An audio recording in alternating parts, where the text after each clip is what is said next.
Halo semuanya, selamat datang di X Podcast, ruang diskusi yang akan mengupas isu-isu penting dengan sudut pandang yang lebih segar dan mendalam. Bersama saya Arifina Firdausi. Proyek Cortex yang menelan anggaran senilai 1,3 triliun rupiah cukup menuai kontroversi hingga saat ini. Aplikasinya error, kemudian diduga syarat dengan korupsi. Ikatan Wajib Pajak Indonesia atau IWPI sudah melaporkan dugaan kasus korupsi pengadaan Cortex ke KPK. Tapi hingga sekarang prosesnya seakan berjalan dengan lambat. Pertanyaannya, apakah ini hanya soal birokrasi atau ada tangan tak terlihat yang membuat KPK ragu untuk melangkah? Nah, kita akan ngobrolin ini bersama Ketua Umum Ikatan Wajib Pajak Indonesia dan sekaligus anggota Majelis Tinggi Partai X, Bapak Rinto Setiawan. Selamat datang, Bapak Rinto Setiawan. Ya, selamat. Ini Mbak, selamat sore Pak ya. Iya, Bapak Rinto. Terima kasih sudah menyempatkan waktunya untuk hadir sore hari ini. Melihat perkembangannya laporan dugaan korupsi pengadaan sistem perpajakan Cortex yang pernah dilaporkan oleh IWPI pada waktu itu, kalau nggak salah 23 Januari 2025 ya Pak ya. Nah itu seperti apa Pak Sudahan saat ini? Ya, terima kasih pertanyaannya Mbak Vina. Jadi laporan kami dari Ikatan Wajib Pajak Indonesia kepada KPK itu seharusnya secara peraturan perundang-undangan yang ada itu batas akhirnya itu 11 Maret kemarin Mbak, 11 Maret 2025, yaitu 30 hari kerja sejak kami melaporkan pada tanggal 23 Januari 2025. Jadi ini aturannya sudah 30 hari kerja Pak ya, bukan 30 hari kalender gitu Pak. Itu ketemunya di 11 Maret 2025. Namun seperti biasa Mbak Vina, jadi aturan yang ada di Indonesia ini Mbak, itu semuanya itu kalau untuk si pihak pemerintah Mbak ya, itu pasti tidak ada sanksi Mbak. Jadi 30 hari tapi kalau melanggar itu tidak ada sanksi gitu loh Mbak. Istilahnya tetap berjalan, diabaikan aja gitu. Iya, gitu Mbak. Melanggar ini tidak ada sanksi gitu loh Mbak. Kecuali nanti sanksinya kalau ada masyarakat yang komplain gitu loh Mbak. Baru. Biasanya tuh dari masyarakat anti korupsi Indonesia Mbak, MAKI Mbak singkatannya, Pak Boyamin itu biasanya mempermasalahkan itu. Kalau jalan di tempat kasusnya itu baru dipermasalahkan. Baru nanti ditindaklanjuti begitu. Nah, mengingat KPK sebelumnya juga menyatakan butuh waktu itu tadi ya Pak, minimal sebulan. Apakah ini indikasi lambatnya proses ada kaitannya oleh Dirjen Pajak atau pengaruh nggak dari Dirjen Pajak? Sangat pengaruh Mbak Wina. Jadi sejak Undang-Undang KPK yang baru ini Mbak, itu KPK itu sudah menjadi bagian dari ASN Mbak.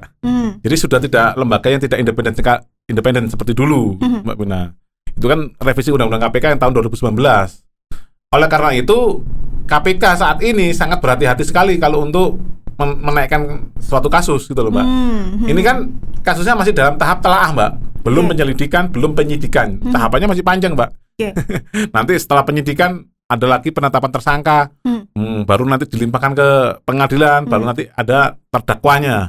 Proses masih panjang sekali Mbak Wina. Nah, cuman karena sekarang ada bagian dari ASN Mbak, KPK sendiri. Nah, mereka sepertinya sangat tergantung sama Kementerian Keuangan, Mbak. Karena anggarannya kan dari Kementerian Keuangan. Sementara yang kita laporkan ini adalah Direktur Jenderal Pajak, Mbak. Di mana Direktur Jenderal Pajak adalah bawahan dari Menteri Keuangan. Seperti itu, Mbak Wina. Berarti kayak seakan terkait gitu ya, Pak, akhirnya gitu. KPK sama karena kan sudah ASN, Mbak ya. Jadi kan anggarannya kan anggaran dari pemerintah, Mbak, dari hal ini Mbak ya, dari Presiden melalui Kementerian Keuangan gitu Mbak Wina. Jadi kalau misalkan nih Mbak ya, ada kedekatan antara Dirjen Pajak dengan menterinya, Menteri Keuangan, ya otomatis kan misalkan ini Mbak ya, nanti kamu kalau periksa Dirjen Pajak nanti kamu nggak kasih anggaran tuh. Oke, berarti ada dugaan menghadapi tekanan dari itu pasti Mbak Wina. Nah, jadi harapan kita ini nanti agar segera diproses biar langsung kelihatan tuh Mbak. Karena kalau terlalu lama Mbak, nanti ini akan sudah disetting gitu loh Mbak. Nanti tersangkanya siapa udah disiapkan Mbak. Itu loh Mbak, kayak semacam kalau kita di sini ada dalam tanda kutip tumbal lah Mbak, itu loh Mbak, ya ditumbalkan atau dikorbankan gitu Mbak Wina. Nah, berarti kan Dirjen Pajak ini bagian dari rumpun eksekutif. Betul, nah, begitu pula dengan Pengadilan Pajak yang menangani sengketa antara Dirjen Pajak dan juga wajib pajak yang masih berada di bawah Kementerian Keuangan dan betul, tidak di bawah pengawasan Komisi Yudisial. Nah, ini membuat DJP semakin sulit dong Pak berarti untuk disentuh oleh hukum. Ya, kalau ini Mbak ya, kami dari Ikatan Wajib Pajak Indonesia sudah mengatakan Mbak bahwa di dalam perpajakan sudah terjadi otoritarianisme Mbak ya. Jadi sangat otoriter sekali Mbak ini DJP ini Mbak. Karena dari undang-undang KUP sendiri Mbak, itu sudah beberapa kali amandemen, perubahan, itu ada 48 frase diatur dalam peraturan Menteri Keuangan Mbak. Jadi sekarang ini kalau mau membuat peraturan yang baru udah nggak perlu ke DPR lagi Mbak. Oke. Jadi Menteri Keuangan langsung buat sendiri gitu loh Mbak. Oh langsung berarti Mbak. Langsung gitu loh Mbak. Nah sementara ini kan dari pihak sisi legislatif Mbak ya. Jadi Menteri Keuangan sudah bisa mewakili legislatif dalam membuat PMK. Oke. Gitu loh Mbak. Yang kedua dari sisi eksekutif jelas karena mereka di bawah presiden, ini lembaga eksekutif Mbak ya. Nah, terus dari sisi yudikatif, nah anehnya pengadilan pajak ini di bawah Sekretariat Jenderal Kementerian Keuangan. Oh, itu yang membuat aneh gitu ya. Kok iya, bisa gitu? Ya itulah yang kita namakan terjadi otoritarianisme di dunia perpajakan di Indonesia ini, Mbak. Sangat tidak sehat sekali. Oke. Tadi kan Bapak menyebut KPK seakan berhati-hati gitu ya. Iya. Untuk hal ini, berarti membuktikan fatalnya tidak ada pemisah pemerintahan dan negara. Betul, Mbak. Karena tidak ada pemisahan antara pemerintah dan negara, tidak jelas lembaga pemerintah atau lembaga negara. Jadi seakan-akan ini ya dianggap ini semua lembaganya mereka semua gitu loh Mbak. Jadi tinggal negosiasi saja gitu loh Mbak.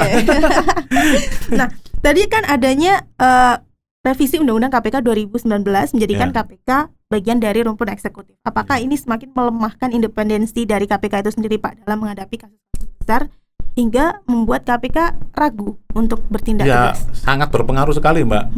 Sangat berpengaruh sekali karena dengan revisi undang-undang ini KPK sudah tidak bisa independen lagi gitu Mbak. Dulu aja sudah walaupun banyak penangkapan Mbak ya, tapi kan kinerjanya kan masih banyak kasus korupsi juga yang timbul. Padahal kan fungsinya KPK tidak hanya ini Mbak ya, penegakan hukum, tapi juga pencegahan. Itu kan juga nggak jalan Mbak Vina. Pada akhirnya ya gitu. Menyebabkan kebingungan berarti Pak untuk menjalankan tugasnya. Pasti Mbak, karena tidak bisa, ini negara Indonesia ini tidak bisa membedakan antara pemerintah dan negara. Ini bingung Mbak. Ini lembaga pemerintah atau lembaga negara? Gitu Mbak. Sekarang kan bingung Mbak. Nah, seharusnya Mbak kalau konsep negara yang benar itu adalah lembaga negara dan lembaga pemerintah gitu loh Mbak. Lembaga pemerintah itu adalah di bawah presiden karena presiden adalah selaku kepala pemerintahan. Itu lembaga pemerintahan itu loh Mbak. Tapi lembaga negara itu sebenarnya ada KPK sendiri, Mahkamah Agung, Komisi Yudisial, Mahkamah Konstitusi, Kejaksaan Agung. Ini adalah setara dengan lembaga kepresidenan Mbak Vina. Seharusnya seperti itu Mbak. Jadi dia bisa langsung incas tangkap lembaga eksekutif itu Mbak, walaupun itu presiden. Nah, seharusnya sekarang gimana Mbak? Semua pengawas aparat penegak hukum itu diangkat oleh presiden Mbak. Entah diangkat secara langsung atau tidak langsung Mbak, karena ada yang diangkat melalui ini Mbak, Ketua Mahkamah Agung, tapi itu suratnya Mbak atau keputusan pengangkatannya itu dari presiden Mbak Vina. Jadi lembaga kepresiden sangat powerful Mbak terhadap KPK saat ini gitu ya. Sekarang contohnya gini Mbak, misalkan saya nih, misalkan nih Mbak Vina jadi presiden nih, saya deket sama Mbak Vina, siapa yang berani nyentuh saya Mbak? Iya, karena kayak seolah punya backingan tersendiri. Betul, gitu ya Mbak Vina. Contoh dengan kasus ini Mbak, tadi Dirjen Pajak yang kita laporkan ke KPK. Ternyata Mbak Vina, ini Dirjen Pajak itu di bawah Kementerian apa Mbak? Kementerian Keuangan. Oke, di bawah Menteri Keuangan. Setuju kan Mbak? Iya. Nah, sekarang Menteri Keuangan dilantik oleh siapa? Presiden. Yang uniknya Mbak, kami dari WPI menemukan Mbak, bahwa pengangkatan Dirjen Pajak itu berdasarkan dari keputusan presiden. Oh. Jadi otomatis ini orangnya presiden gitu loh Mbak. Jadi sama aja gitu lah, ya. Sekarang yang mau nangkep orangnya presiden adalah lembaga di bawahnya presiden. Nah gimana Mbak? Lah ini ibarat kayak orang tua Mbak ya, punya anak banyak itu loh Mbak. Yang satu ini dekat sama orang tuanya, yang satu gak perlu dekat ya. Otomatis orang tuanya ini Mbak lebih cenderung mengutamakan yang dekat ini Mbak. Lalu terkait kasus tadi Pak yang sudah dilaporkan oleh IWPI sendiri, ada harapan nggak Pak nih dari IWPI terhadap KPK dalam menindak kasus ini? Kalau kami dari IWPI Mbak, kami santai aja sih Mbak. Kami hanya ingin melihat sejauh mana sih kerusakan negara Indonesia ini terkait tidak bisa membedakan negara dan pemerintah ini, sampai penegak hukumnya bingung. Ini kan ya kasihan juga Mbak. Kalau yang berbuat salah Mbak Vina mungkin langsung ditangkap Mbak. Iya, tapi kalau pejabat-pejabat kok lamban sekali gitu ya Pak ya. Lihat dulu Mbak ini koneksinya kemana ini. Kalau koneksinya kedeket ke Big Boss, waduh ini nanti saya bisa diberhentikan jadi ketua KPK. Ini Oke. misalkan ketua KPK-nya seperti itu, Mbak. Oke. Ini tapi di Konoha, Mbak ya. Baik. Oh iya. Ini penutup untuk episode kali ini. Bagaimana Partai X memandang posisi KPK sendiri yang berada di dalam pemerintahan justru membuat manajemen atau membuat instansinya semakin sulit untuk bertindak terhadap lembaga kuat seperti salah satunya DJP. Ya. Jadi tadi, Mbak, yang pasti itu kita harus bisa membedakan lembaga negara dan pemerintah tadi, Mbak. Nah, kalau KPK sendiri, Mbak, kalau sudah terjadi pemisahan, Mbak, pandangannya dari Partai X, Mbak, itu KPK sebaiknya dibubarkan, Mbak. Oke. Kuncinya gini, Mbak. KPK itu apa, Mbak? Komisi Pemberantasan Korupsi. Ini sebelum saya jawab, Pak ya, Mbak Vina ini sebagai host, gimana menurut Mbak Vina? Setuju nggak dengan pendapat saya? KPK ini sebaiknya dibubarkan. Ini tanggapan awal gimana, Mbak? Sebelum saya jelaskan. Harusnya kan kalau tidak juga harusnya. Nggak, menurut Mbak Vina setuju apa enggak? Nih, galau nih saya nih. Karena kalau misalkan dibubarkan nanti siapa, Pak, yang nangkap korupsi? Ya, setuju. Memberantas korupsi gitu. Itu gini, Mbak, itu adalah cara pandang orang-orang yang kepingin Indonesia banyak korupsi. Oh. Justru seperti itu akhirnya pandangannya. Kalau Partai X, Mbak, akan membereskan masalah negara ini, otomatis korupsi tidak ada atau minim.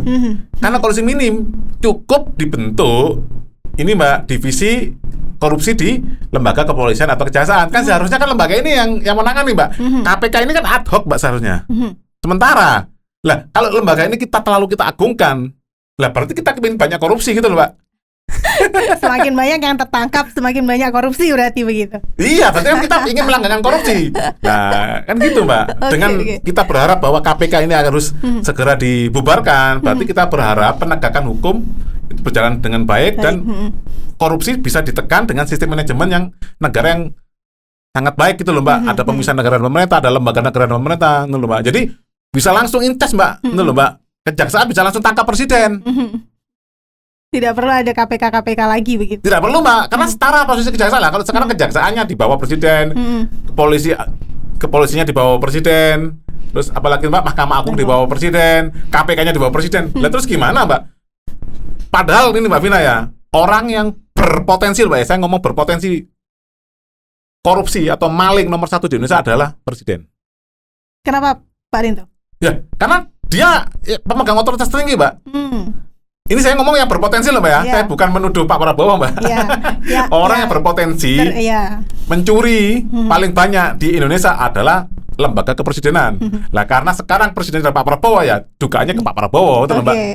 Saya bukan menuduh orangnya, ini lembaga kepresidenannya, Mbak. Karena terlalu powerful, Mbak Vina. Semua dilantik oleh presiden, Mbak. Sampai dirjen dilantik oleh presiden, Mbak. Sekarang bayangin, Mbak. Sekarang ada berapa kementerian, Mbak? 48 kementerian dan 5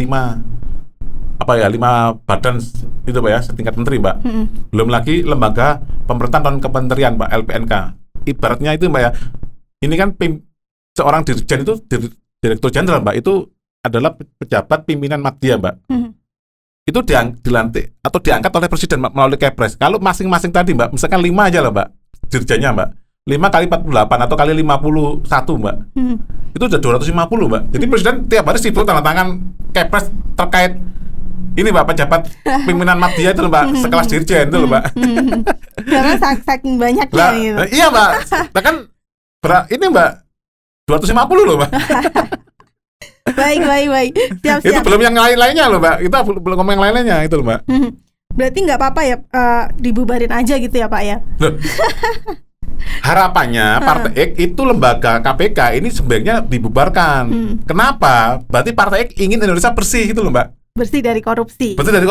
Karena, Mbak, bukan dibeban, bukan apa-apa, Mbak. Karena sebenarnya itu bisa dilakukan di kepolisian dan kejaksaan. Cukup gitu ya, cukup dengan 2 lembaga tersebut gitu. Cukup, Mbak. Karena memang KPK dulunya itu dibentuk ad hoc, Mbak.